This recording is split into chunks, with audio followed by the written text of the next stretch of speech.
All right, folks, buckle up. We're about to dive head first, no helmet, no safe word, into the most ironic, full-frontal, hormone-injected paradox of our time.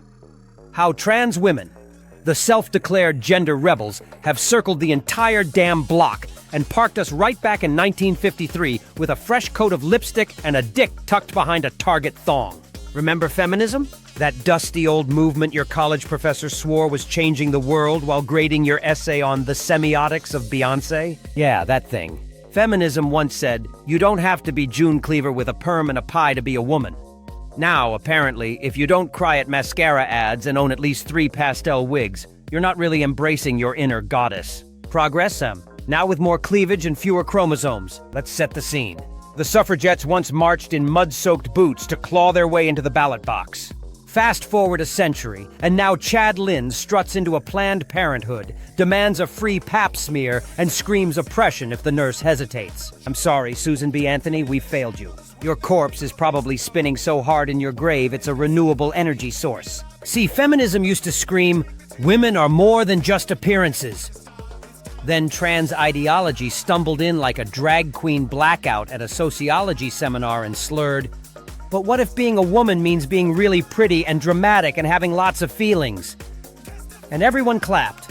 Let's talk fashion, because apparently the holy trinity of modern womanhood is a contour kit, a baby voice, and enough estrogen pills to make a cow lactate. You think I'm joking? Half these dudes think womanhood begins when Sephora gives them their first rewards card. What's the sacred ritual of girlhood now? Is it childbirth? No. Is it building a career while getting judged for your resting bitch face? Hell no. It's twirling in a TikTok dress like a drunk Disney princess on estrogen gummies. Welcome to Womanhood, now a live-action anime character with a mental health podcast. And the media? Oh, God bless the media. They took one look at the trans movement and said, let's portray womanhood like an estrogen-drenched Lisa Frank binder. Every trans woman character looks like she moonlights as a Bratz doll and only speaks in sassy aphorisms or whispered affirmations. What happened to strong female characters? You know, the ones who said things like, I want equal pay, or stop calling me honey in board meetings. Now we've got Barbara, formerly Brad, saying, Slay Queen, while promoting organic lube on a sponsored reel. And if you dare question this return to glitter nonsense, you're a bigot. You're literally Voldemort. You're the final boss of TERFs, with a uterus full of hate crimes. Let's get anatomical for a sec. I don't know who needs to hear this, but buying boobs doesn't make you a woman any more than stapling a tail to your ass makes you a donkey. Womanhood isn't a starter pack. It's not a vibe. It's not something you download along with a pronoun filter. But try telling that to the brave new Womanhood Brigade. These are people who will legit stare you down with mascara streaming like a horror film nun and say, I always knew I was a girl the moment I saw Cinderella.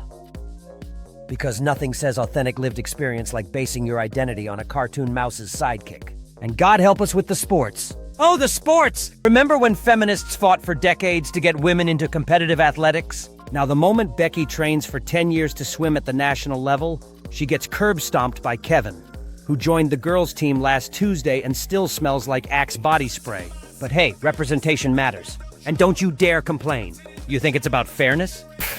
It's about inclusion! Becky should feel honored to lose to someone who just found their clitoris on Google Images. Let's talk about the workplace. Remember Lean In? Sheryl Sandberg said women should sit at the table. Turns out, that table is now occupied by Brandon in a power wig and kitten heels, aggressively typing a Slack message about microaggressions while threatening to sue if someone misgenders his potted plant. How did we get here?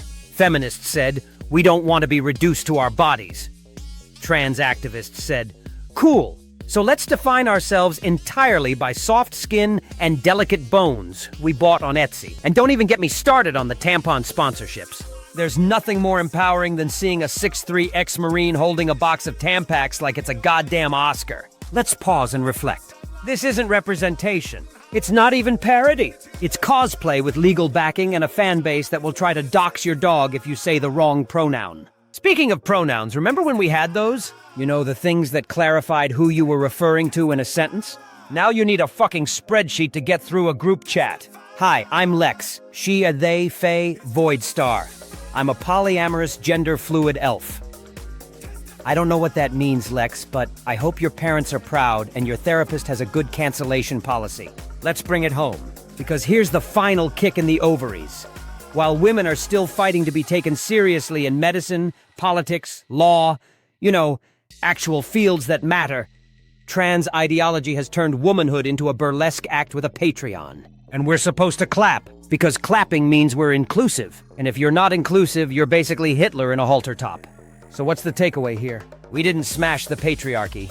We gave it a makeover, taught it to twerk, and handed it a microphone. Womanhood has been hijacked, rebranded, and sold back to us with a promo code and a sob story. You want to talk empowerment? Try explaining to your daughter why her high school track team just lost to someone with a 5 o'clock shadow and an erection. Try telling a working-class woman that her lifelong sacrifices matter just as much as someone who changed their name on a DMV form and now gets brand deals for sobbing into a camera. Try keeping a straight face while listening to a 32-year-old man-child with a Hello Kitty bra explain how gender euphoria is more painful than labor. This is where we are. Progressivism did a U-turn, ran over common sense, reversed back over it just to make sure, and then demanded a standing ovation. This isn't liberation. It's a fetish parade dressed in civil rights drag. So here's your homework.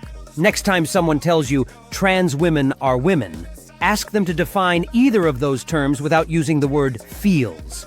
Because at this point, it feels like we're all being gaslit by a dildo-wielding improv troupe with access to TikTok filters and legal counsel. Drop your thoughts in the comments. Like, subscribe, and remember, the only thing more fragile than this ideology is the fake nails holding it together. And to the feminists who let this happen, congratulations. You didn't shatter the glass ceiling. You just replaced it with a sequined jockstrap.